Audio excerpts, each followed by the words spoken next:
Hello everyone, and welcome to our Generative AI class. So today we are going to start with an introduction, and we are going to go through the following outlines. So first of all, I'm going to introduce myself, the real version of mine. Then we are going to learn together about generative AI with a real world example.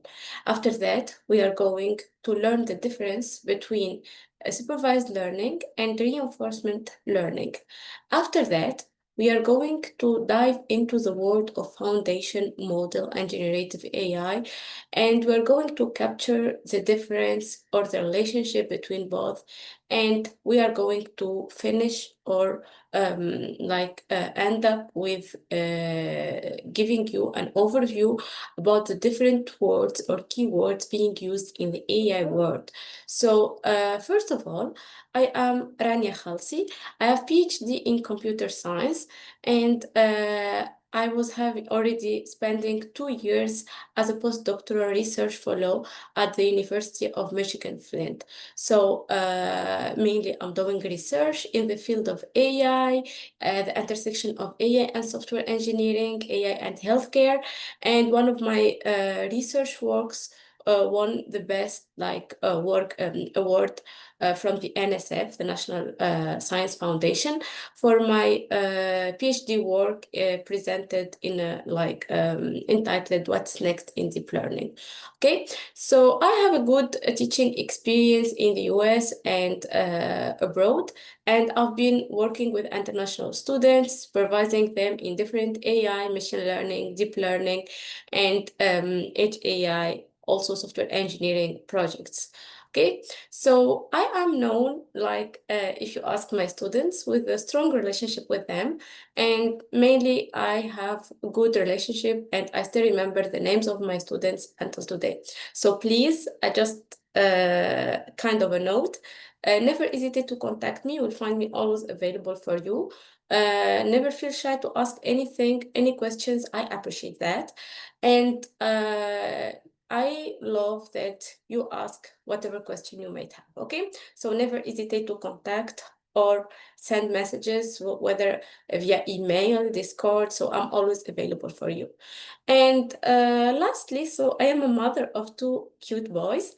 The first or the other one is named Mahdi, and the other one is Yahya, okay?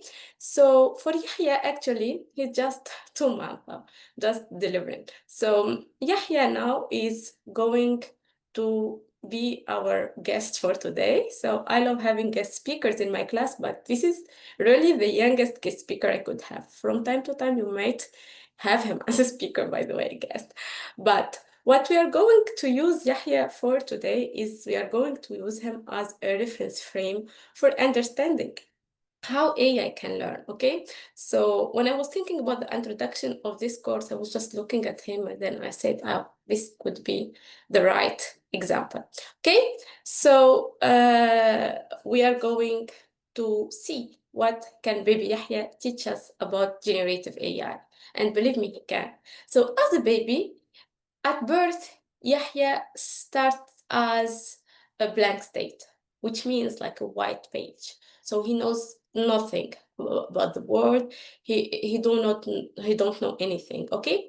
As a mother, my goal, or I have some kind of like wish, and as a result, what I want as an end result, I want Yahya to grow into a knowledgeable and some kind of useful adult. Okay. So this is the start and that is the end. How this could happen actually? It cannot happen immediately, like next day I'm waking and finding Yahya is the most knowledgeable person, not at all. So this is going to happen like progress, like with time, through time, and over time. How? So through the interaction of baby Yahya with the world and the different stakeholders or people involved in his life. So this way, baby Yahya is going to learn and he's going to acquire knowledge and skills, okay? And now this is an AI class. So what is the relationship between, I'm talking about baby Yahya and the AI that we are interested in, okay? So what is AI in this context? So AI, it's mainly the broad field of creating systems that mimic human intelligence. So what we are trying to do is we are trying to imitate the human intelligence, okay?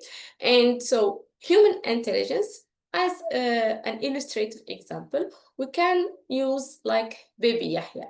And in AI, mainly what we have is kind of intelligent systems that we are planning to design. And we are going to answer the question, like, if now I'm designing my AI system, what is going to happen between that blank state model or system that I am designing until the end result that I would like, which is the capable and intelligent AI system, okay? So mainly this is what are we going to learn with the example of Baby Yahya. So we are not going to use his picture for sure. We are going, since this is a generative AI class, we are going to learn with Baby Yahya through his kind of smooth or digital painting, given the Pixar-like style of Baby Yahya. So this is going to be with us for the rest of this presentation, okay? So clearly, this is a really good way to answer the question of like related to what happens in between AI life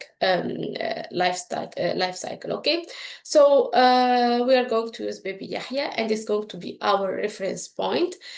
So when Baby Yahya was born, and he was very little, he didn't had almost any knowledge or very little knowledge about the world. He's essentially blank space.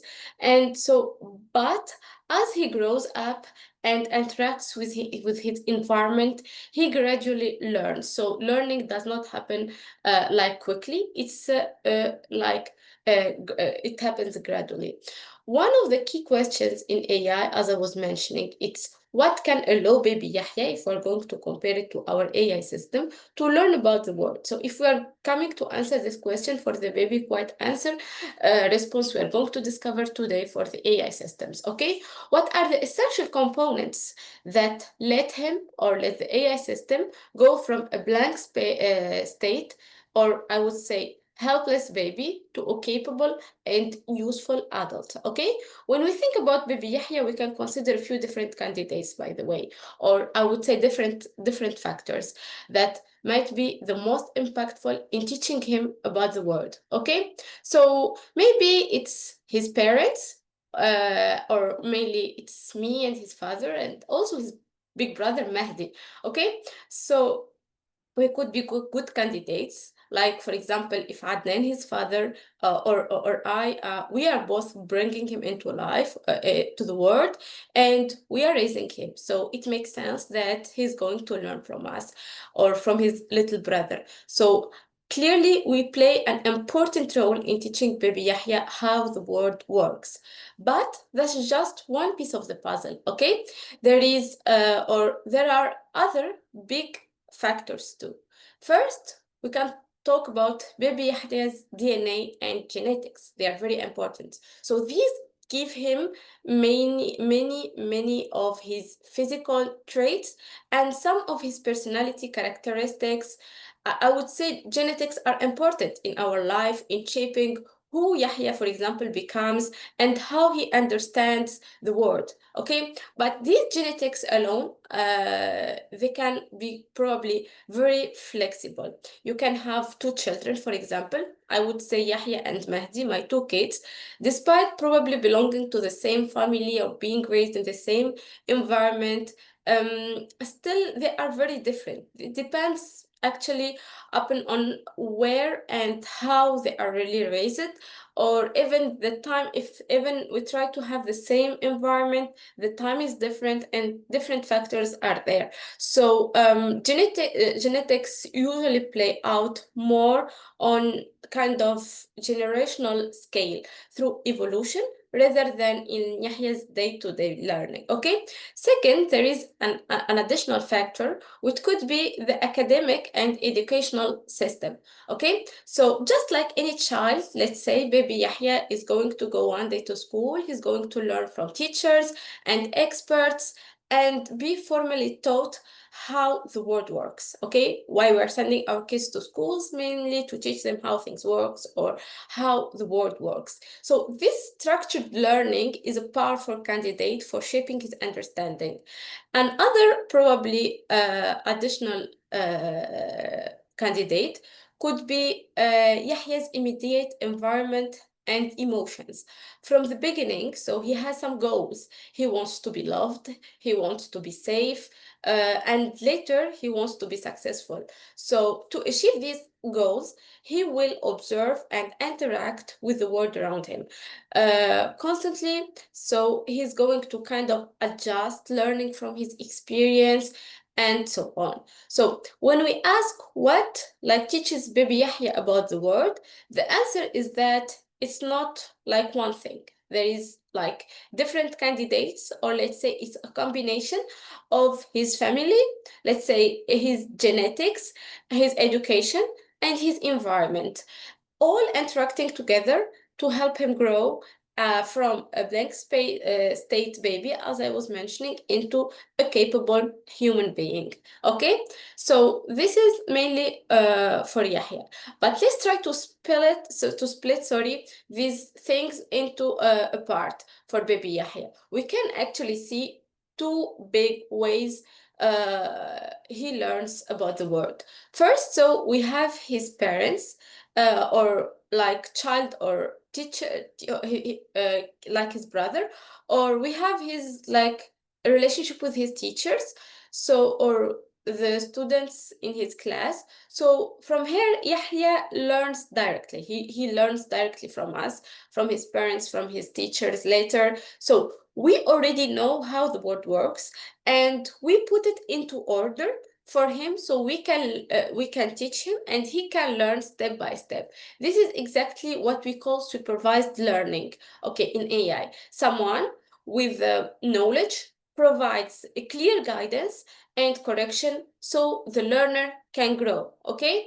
On the other hand, also we can see the other like candidates. So Yahya also learns through his trial, through his goals, and different feedbacks. For example, his genetics and evolution are like very long-term trial and error learning. But even day to day, he learns by pursuing goals, wanting to be loved, wanting to be loved, successful or safe, and so on. So this is going to help him figure out what are his goals, what are these goals from his own environment, and this is known as reinforcement learning in AI, okay?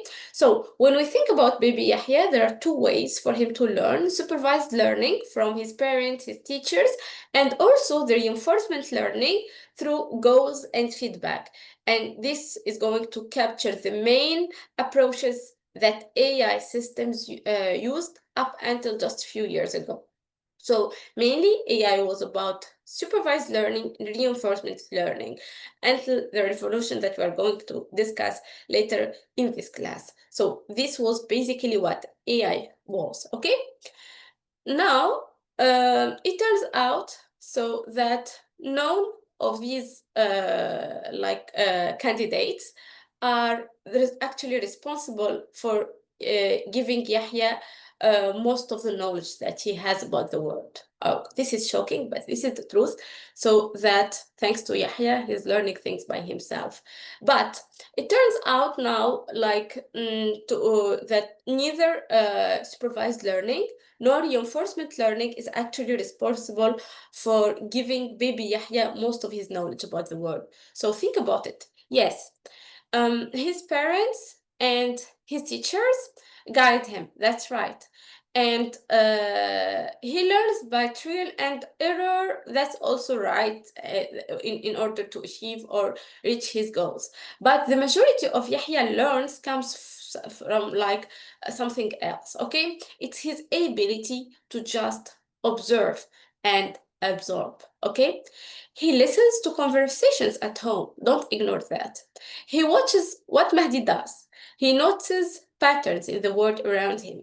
And without anyone explicitly teaching him or rewarding him, Yahya is doing all this, even that Sometimes I'm not aware, probably I'm cooking, Mahdi, his brother, is watching something, and he's recording everything.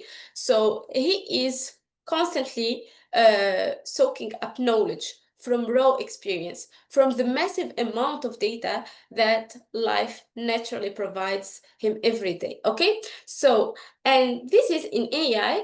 Actually, this is exactly what led to the breakthrough of foundation models. So this is mainly what made the difference. When we are paying attention to these things, usually they were not taking care of it when AI, if you are taking some introduction to AI class. So mainly we do not consider all this, I would say, noise, but this matters, and this is very important. Okay, so instead of just relying on supervised learning or reinforcement learning, we start training models on enormous amounts of raw data, letting them observe patterns and letting them observe patterns, I mean, from language, images, and interactions, just like what baby Yahya is doing to learn from the flood of experience in his life. And this is what gives him, or gives the AI systems of today, their true power. I would say generative AI. Okay, so let's take a simple example. Okay, with again baby Yahya.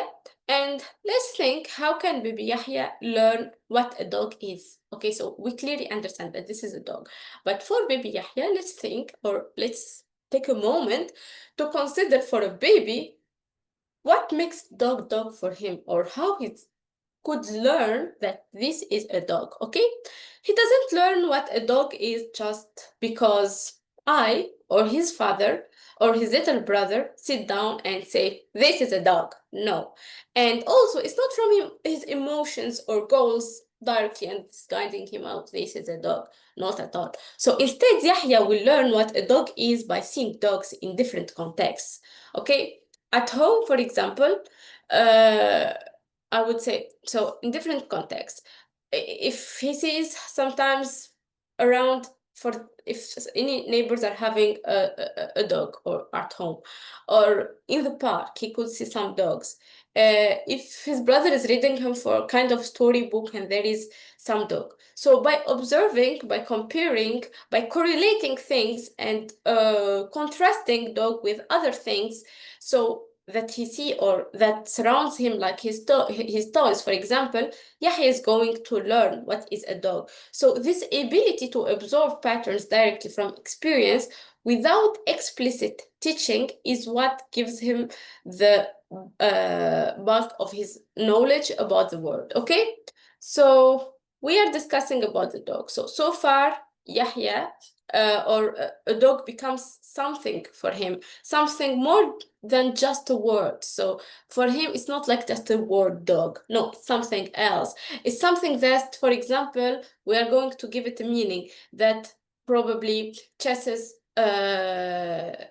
frisbees, for example, or runs behind any kind of balls, or it's something that has an antagonistic relationship with cats, for example, or dogs for him could be something that he sees being walked through or around by an owner with a leash. Okay, so all these observations through different contexts or correlations and contrasts are going to help baby Yahya build his own understanding of what a dog is. Okay, so these are the relationships that are going to allow baby Yahya to actually define and understand what a dog is.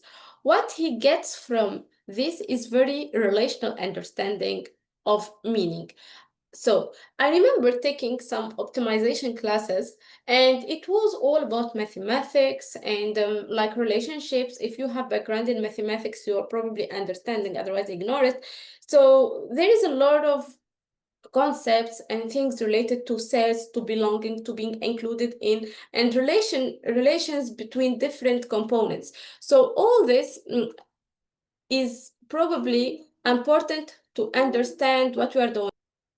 Okay, so all these math classes are very, really useful. The thing is that, why? Because probably they teach us how to model and how to represent like relationships not only like between dogs, means things from different categories or belonging to the same set, but also for baby Yahya learning. We're coming back to our topic, what a dog is, or what makes a dog like is a dog. It's like when he correlates and also contrasts dogs with other concepts, like for example cats.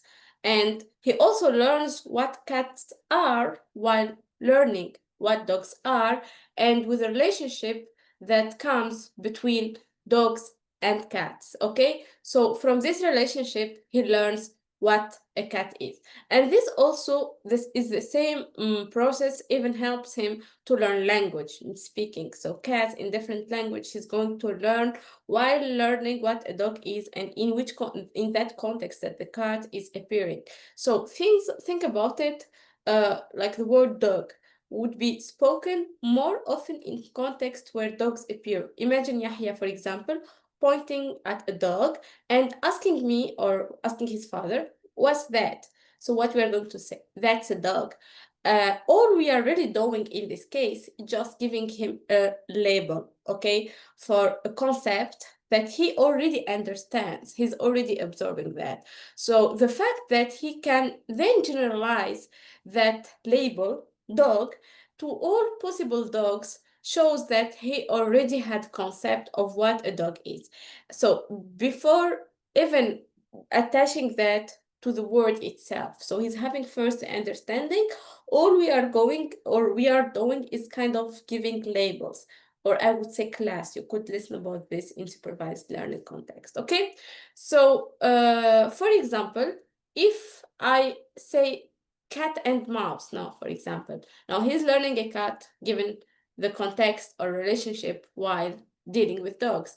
Now, when we come to the example of cat and the mouse, if I say this, there is a pretty clear relationship between the two, because we actually define them in a relationship with each other. And even baby Yahya can see this, like when he watch or when he's going to grow and be watching Tom and Jerry, for example, he quickly gets that cat and mice go together in a certain way, okay?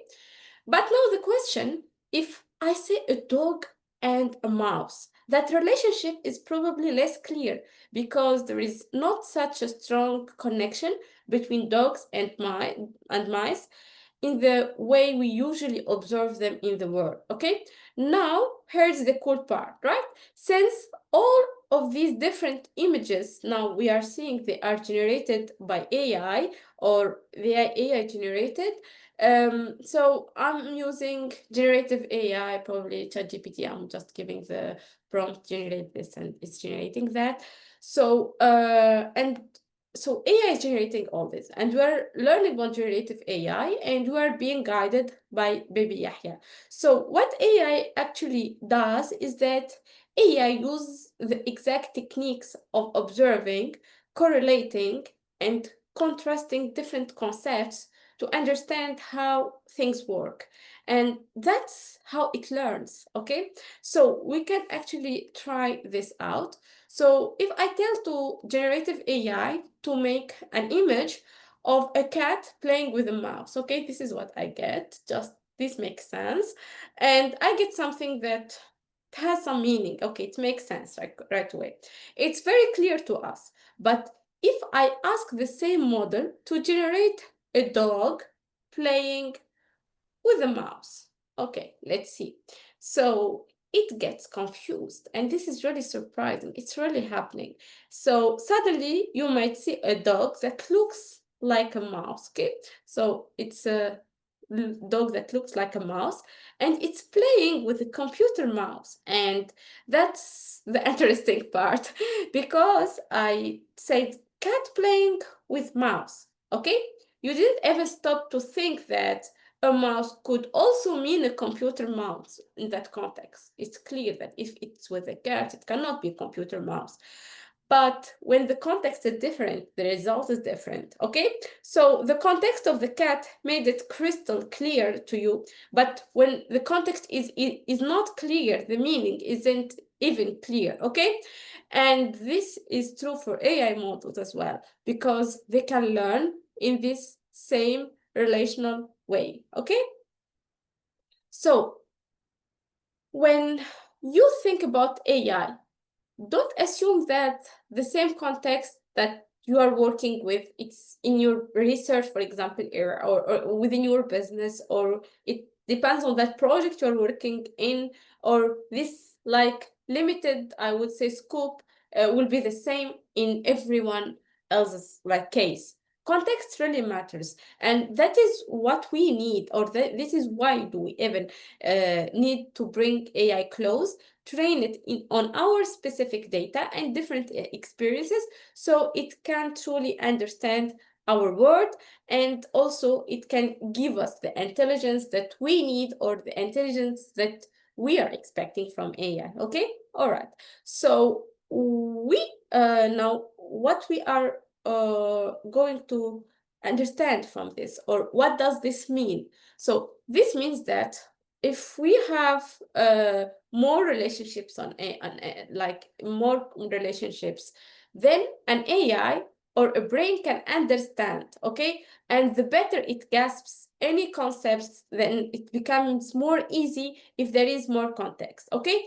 Take again baby Yahya as an example. He understands what a dog is, not just by seeing dogs, okay? But also by seeing people loving their dogs. That dogs, for example, playing with ball, for example, or dog doesn't like cat. All these connections build his understanding, okay? So if we train in AI on as many relationships as possible, with as much data and capacity as possible, it can reach a very powerful and general understanding. That's exactly what foundation model is, okay? And we are going to learn more about foundation models, but this is exactly the example of a foundation model, okay? And this is what ChatGPT does. It was, or what it's, how it's really working. It's what generative AI does in general. And really, it's the same principle. Your brain flows, or baby Yahya's brain, literally like following for learning things in daily life, and in how he is building its own foundation model of the world. Okay, so now we can answer the big question: what's a breakthrough that allows us to build such powerful AI? Okay, and this is essential foundation models in foundation model approach. This is what we are going to mainly learn. So now let's talk about why this is an extremely important factor. Why context is very important, and why did we actually need this for learning through the context and relationships and all that. So how it helps in order to build what we have been building in AI. Okay, think again about baby Yahya. If he only learned from me or his father, sitting down and teaching or lecturing him on, or only like from his DNA, you can say, or imagine he's only learning from his school or in the future, or his own understanding of how the world would be working. So all this giving him a very limited or shallow like word or description, I would say, of the word. So what really makes him intelligent is his ability to absorb knowledge from the massive variety of concepts and relationships around him: family, friends, toys, animals, emotions, goals, and even sometimes things we do not even imagine he could be learning from, but he is kind of learning from all these interconnected together. So that's exactly what we need for AI also. And if an AI model is only learning from like supervised learning, reinforcement learning, or learning from kind of isolated ways like in the old days, it's going to be very limited or narrow, I would say. So they are going to stay even limited. So, but when we give them, or we give to these AI models the ability to learn from a massive or relational data, because it's the power in that optimization classes that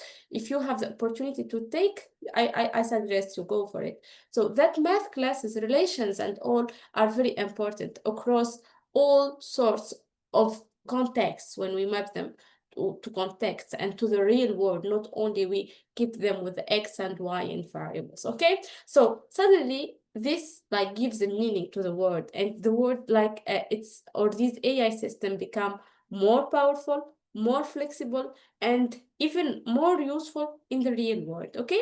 So now again, we are answering the question why the context is important.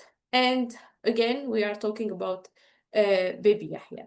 Now, baby Yahya is going to spend plenty of time in school, or like we did, studying math, and probably killing his little brain over equations one day, just like all of us did. And still, I'm recommending you go for some math classes yet. But why he's learning all this? Okay, can you ask, or is it helpful for something? So it's mainly useful. All that math is just useful. But let me say it's useful for a specific kind of word, which is the word of order. That's the word of planets moving in orbit or atoms following strict rules. And there, the math is a very powerful tool. With just few equations, Yahya could be perfectly like exactly understanding or predicting how things are going to behave in the future. So he doesn't need any giant model, or he doesn't even need millions of examples or parameters. Only math is enough in that ordered, I would say, or perfect world.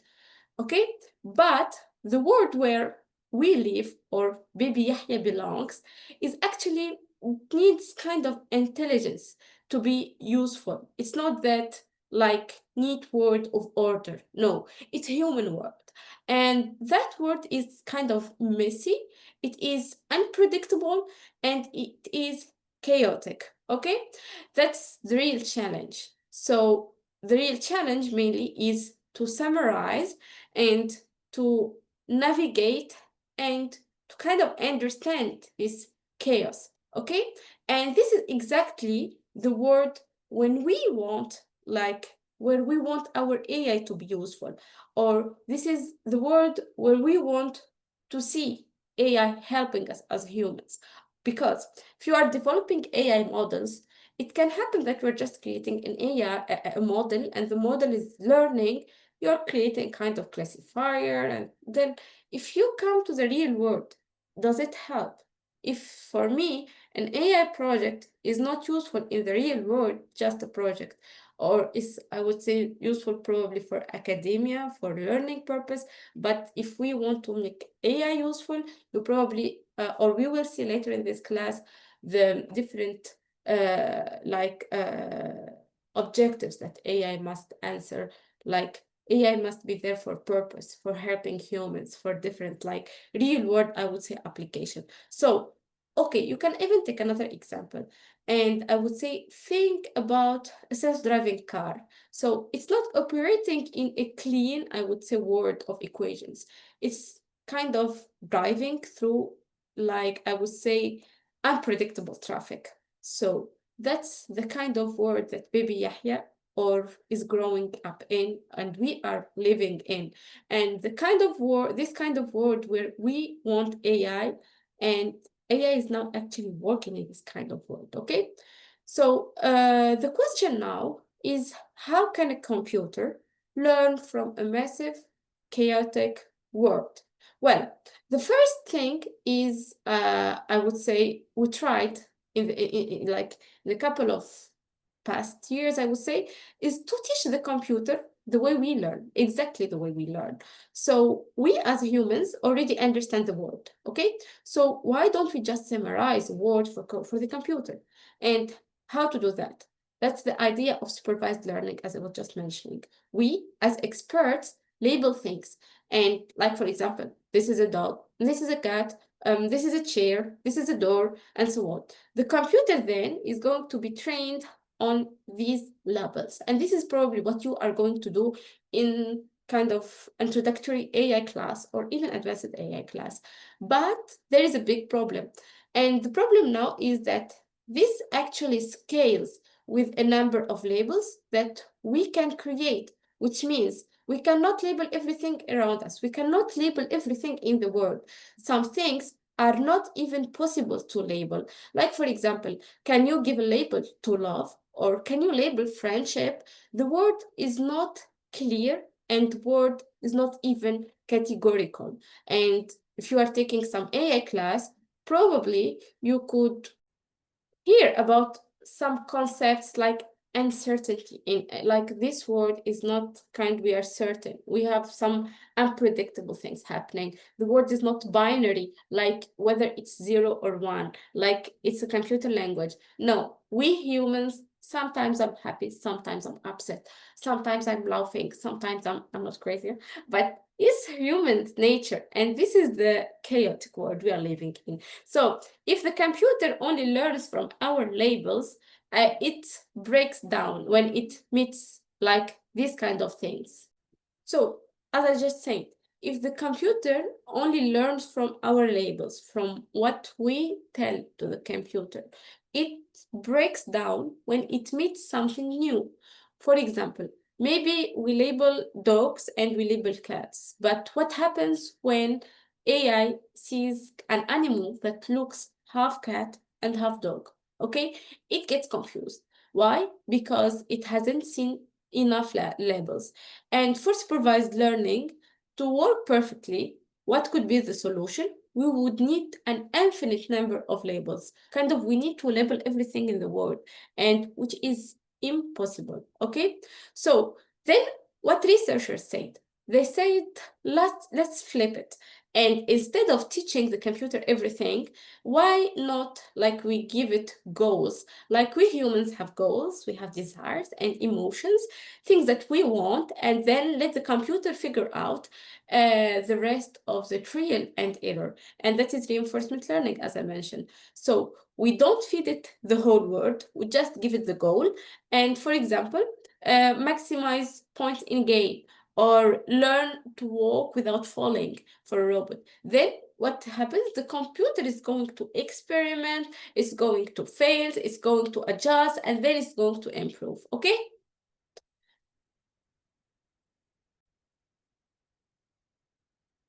And so here, I think it's actually really difficult to imagine what it means to be to a computer that has literally no understanding of how the world works, like exactly like Bibi Yahya, as a completely blank state, both of them. Just imagine for Bibi Yahya, for example, uh, like who doesn't know in the start, he was just a baby.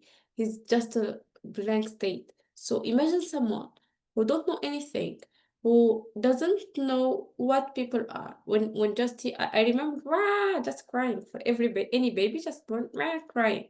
Why? He was in a different environment.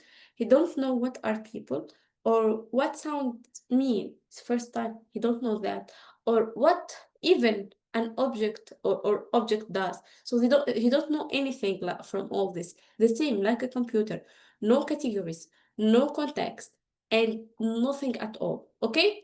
So let's say baby Yahya is like a computer, a blank state, and we're just explaining this right now. He has one simple goal. He is hungry and he wants to be less hungry. So he is doesn't understand how the word works, and so he's going just to pick something randomly, and then from his environment, he's going to, let's say, pick his own car or his favorite. So the TV remote, or I would say his environment, but the environment is scaled, so it's bigger.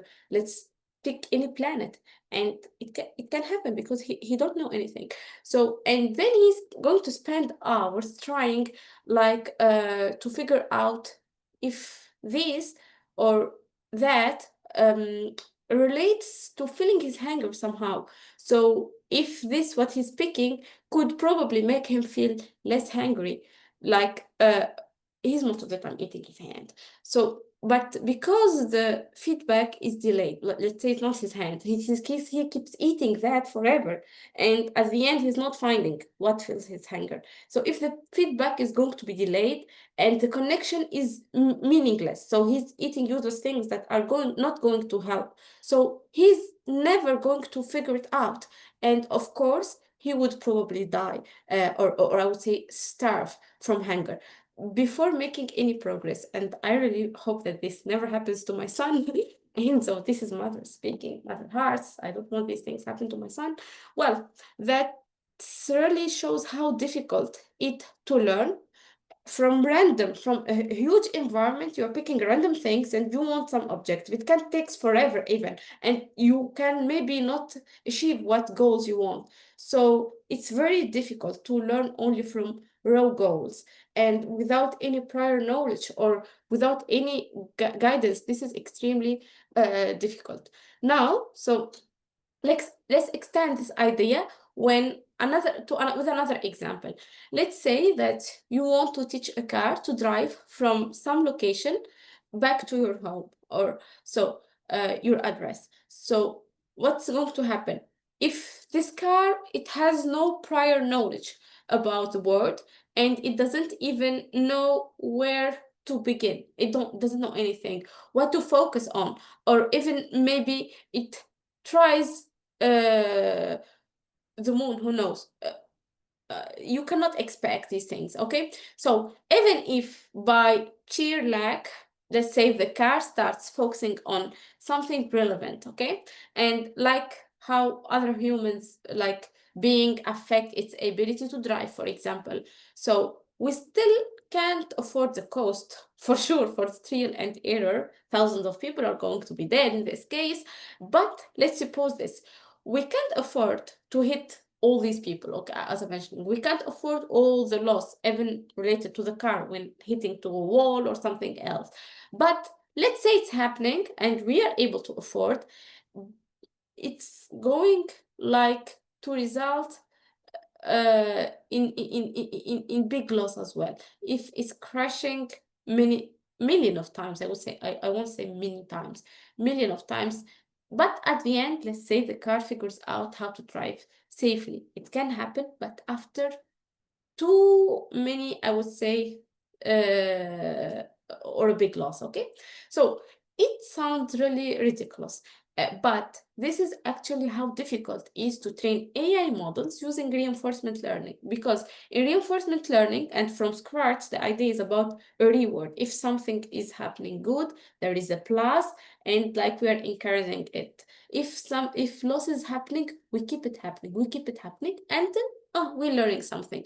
The problem here is the loss. So without any prior knowledge or without any guidance, this is extremely costly. Okay, now we imagine also putting baby Yahya at this steering wheel of a car. So he's going to be our driver. And what we are going to ask, we are only giving him a candy if he somehow or by any means reach safe or learns or goes through the way to home. Okay, if he's going to do it, we're giving him a candy. So let's say by sheer luck again, he manages to do it once.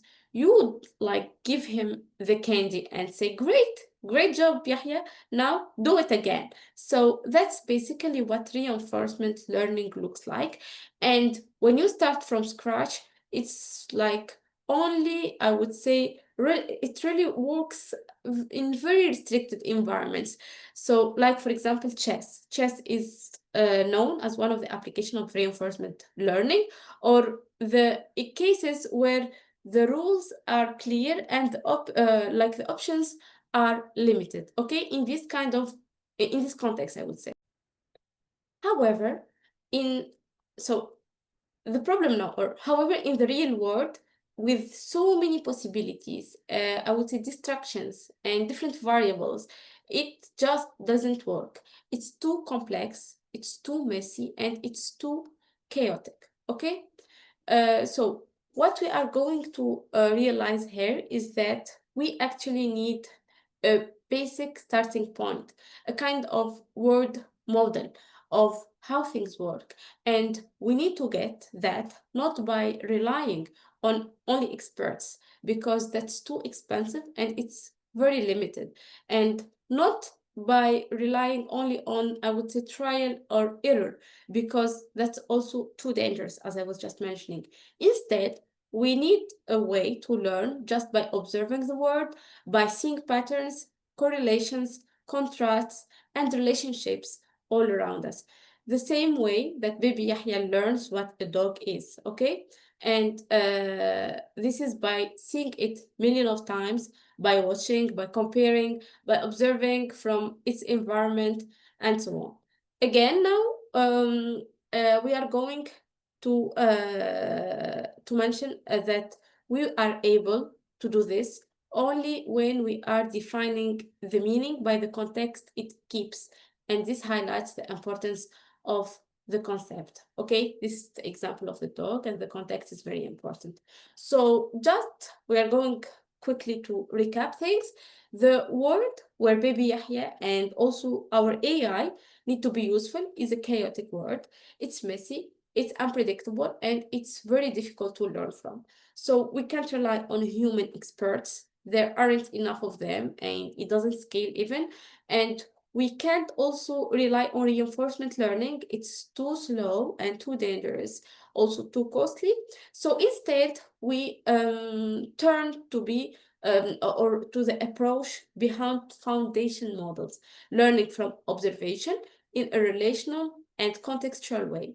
This, or like I would say, this is the only way to build intelligence that can truly navigate this real world. Okay, so this is mainly what we were discussing. And what we've seen so far is how foundation models transformed AI research by unifying isolated efforts into one powerful system. So before, in research, people were, or research groups were working independently. Each of them is focusing on solving an independent problem in an isolated way. And the thing is that when it came, these foundation model, what they did is that they unified these different isolated efforts into one and powerful system, like ChatGPT, for example, today. Okay, so we face the same challenge in many areas, whether in business, in your different research projects, and so on. Whenever you're working, always you're thinking independently. But when we put everything together, when we give this context, we can discuss or talk about powerful AI or foundation models. So often people, they run AI in silos with separate teams on separate models, but the real breakthrough comes when you build a single model around the core intelligence of your project, integrating all your data, integrating all your efforts, and just as different parts of the human brain works or interacts. So if here we are going to consider the example of a human brain, so the future of the AI will be a landscape of multiple foundation model. Here we are going to think about how human brain works, and for each of them we are going to be focused on the unique strength and on the unique like power, or if we are going to consider them working all together rather than considering one single model working independently. Okay, so in the foreseeable future, there won't be just one single AI model that rules them all. Okay, instead there will be a collection of different intelligences, and or I would say multiple foundation models, and each is having its own strength. And the best way to understand this is to look to our or at our own brain. Okay, like for example, baby Yahya's brain just it's like could be one single thing. It's not like that. Actually, it's made up of different parts, and each all these different parts, I would say, each of them evolved over million of years. The emotional brain, the logical brain, I would say, the motor brain, and each with its own role, but all together they interact, and all of them like together they make him who he is.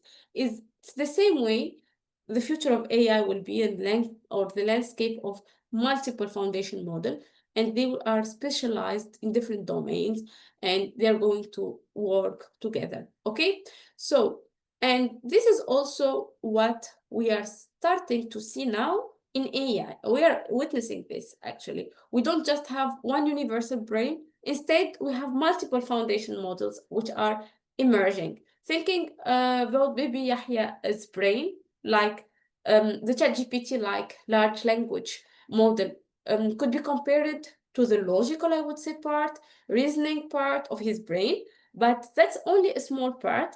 However, there is other like parts. The rest of his brain, the emotional system or the sensory system, the motor system, all also play other like essential roles too. It's not only about language. So in the same way, the AI world will not be ruled by one like giant model. Instead, we will have many specialized brains, and all these specialized brains are going to be working all together. Okay, so these brains, both in the case of humans or in AI, develop to be fairly independent by focusing on unique data and unique skills. So that's what justifies the existing of each AI subbrain or foundation model. Okay, so, for example, in baby Yahya's brain, one part is specialized in language, one part probably specialized in movements, another one in emotions, and each is trained on different kinds of experience and data. Okay. Similarly, in AI, each foundation model can focus on a specific domain, like language, for example, like vision, or even biology. Altogether, they are going to form a more complete intelligence. Okay, so of course, all these brains they exist and in a separate way. However, they interface with each other or they interact very closely and they communicate all the time.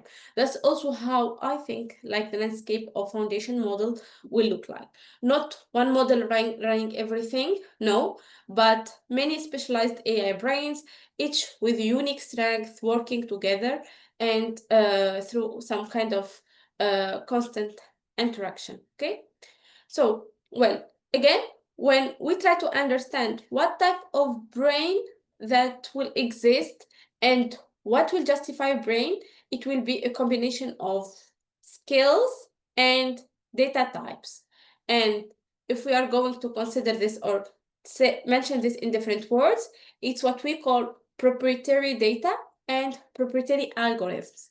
So, okay, quick recap. Now, we know that meaning is always contextual and also relational. Okay, the context matters and the relationships between like different objects also matter. And from this kind of learning, we get what we call foundation model. So these are basically AI brains we have been talking about, and they are very big and they are very powerful. But there is the key point. There won't be a single foundation model that's going to rule them all. No, instead, there will be a collection of different AI brains. Each of them is specialized on its own way. And at the end, like all of them are going to communicate, to like interact. And this way, its AI is going to survive, it's going to thrive, and it's mainly built on this proprietary data and algorithms. Okay, so this is mainly an overall or a recap of what we've seen so far, and let's mention some important points now.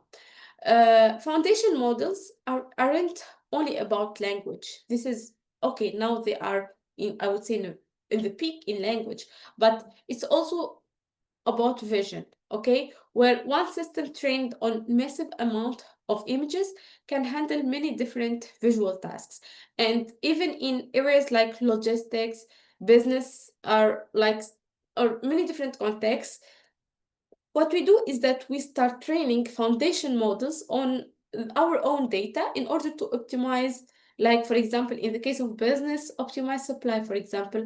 We optimize, I would say, different operations related to supply chains, for example, or so it depends on the context. But what we will consider in this case is the visual information, and what data type we need is images. So the idea also here applies across different contexts or fields, and it's not only about text, okay? Not on, there is language, there is vision, and there is also the case of different businesses. And now here, the key idea is this. Instead of building many small isolated like brains or AI systems, we are going to, the idea is what is already happening, so developing one strong core intelligence, okay? And this one strong core intelligence, it's like kind of in every domain, okay? And it's communicating with or using the different like facilities, whether language, logistics, or even vision, okay? So one model for language, we already having it, one model for vision, one model for logistics, and this core brain is like using this knowledge from all these like different models, okay? And now we are coming up to our summary of what foundation models are. So it's clear that they are based on machine learning, and they are not typical machine learning. They're very large machine learning models, and they're training on a massive like or broad data sets. Like if in case of images, we are going to see some examples, like for example, the DALL-E. And or for text, we have the GPT models and so on. And these are called foundational models because, or foundational, I would say, because they provide general base foundation, and this can be adopted to many tasks without even retaining from scratch, okay? Now, this is all for foundation models. And when we talk about foundation model, it comes next the generative AI concept. And this refers to application of AI that creates new content. So we are not in the case of we are being trained on these data sets and all, but here we are generating new content. This is why it's called generative. So the word generative is from generating, whether new text, new images, or music, videos, even code now. Okay, so this leverages foundational models to actually generate output. So mainly for generative AI, we are based on what we call foundational model.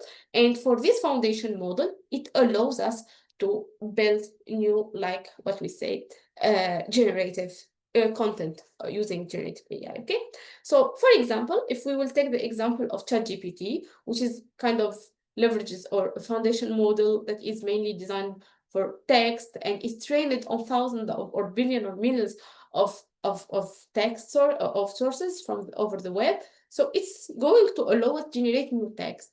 If, for example, the DALL-E or Midjourney, they are going to help you generate new images. For GitHub Copilot, it allows generate code. So based on these foundation models, we are, as a like a result, having the contents generated thanks to generative AI. So mainly I tried today to summarize things. I went through different like basics, foundations of like generative AI, and we were understanding in depth today what are foundation models and how it works, probably how things look like.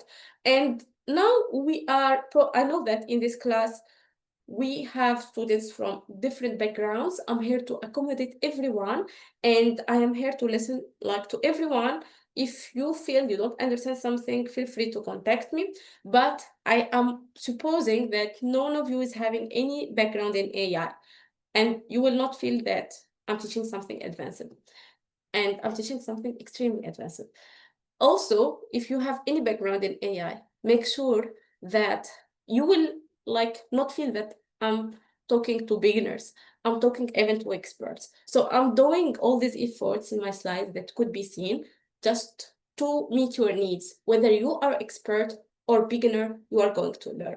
So I am going now to suppose you don't know anything about AI, and what we hear about AI is AI, and machine learning, deep learning, neural networks, artificial neural networks, transformers, generative AI, ChatGPT, GPT-4, large language models, natural language processing, generative pre-trained transformers, and it's a huge mess around. But I am creating, or mainly I am like showing you this like kind of visualization in order to make things in order to make things clear to you.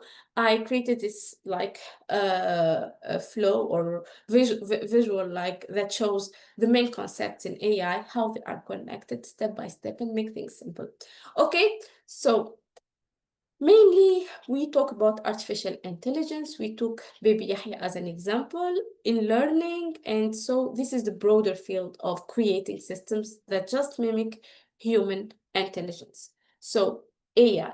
And in the word generative AI, this class, we have this AI concept. This is what I tried to make clear and directly through this presentation. And just generative for new content, this is what we will see so far.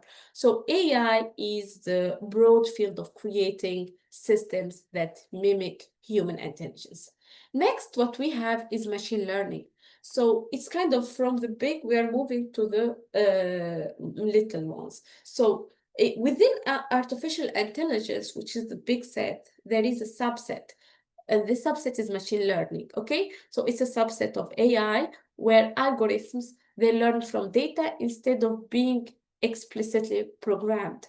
Because in AI, we are like thinking based on rules. You may took some prologue programming class, that declarative programming, like it's kind of, if this is happening, then this, if this is happening, then this. No, then this is AI.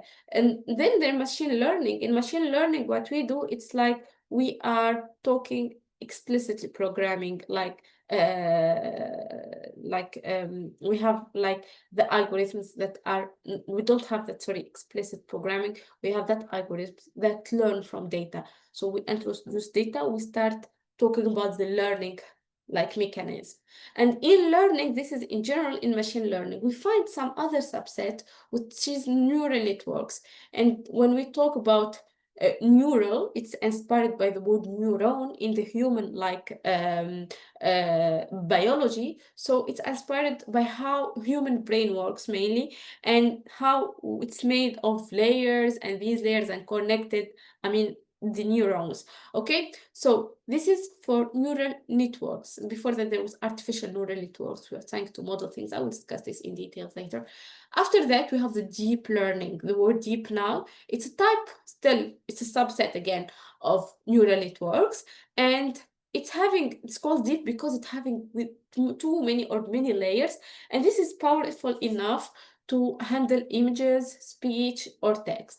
After that, within deep learning, we have transformers, which is a brick through architecture in deep learning, and it is designed to process sequences efficiency, like for example, text. Then we will see event transformers in details. And after that, this like make it like preparing things for generative AI to show. So we have generative AI, which is an AI that doesn't just analyze or learn like by creating new content. So it by like learning from the I would say data, it's going to create from this a new content, generate new images, generate new videos or new audios, new data type, different data types. Okay.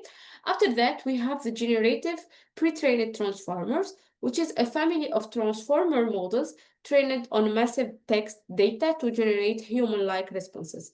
After that, we have the LLMs or large language models. So they are AI models, like, for example, you have GPT-4 or there are GPT-3 even. So they are trained on billion of words to understand and generate some natural language. So we are all using one application or an advanced like application is the chat GPT. Okay, so chat GPT now is a kind of user-friendly interface, but chat GPT is mainly coming after GPT versions. For example, GPT-4 is one of the most advanced LLMs, which is powering applications with high quality text generation and reasoning. So this gives birth to ChatGPT, for example, which is the interface, which is a user-friendly interface we're using in our daily life in order we having conversations with the AI through ChatGPT, for example, and this makes the AI or this like LLMs very powerful and makes it accessible for everyone. So the secret is in accessibility, because today ChatGPT is mainly used by everyone. Okay. Mainly, this is all for today, and I made a long content, but I want you to take your time, enough time to absorb all this information. And so for me, the main thing is to learn, and you take your time learning. If you need anything, never hesitate to send me an email, never hesitate to contact me. I'm always there on Discord, and you are most welcome on any time. Thank you for watching.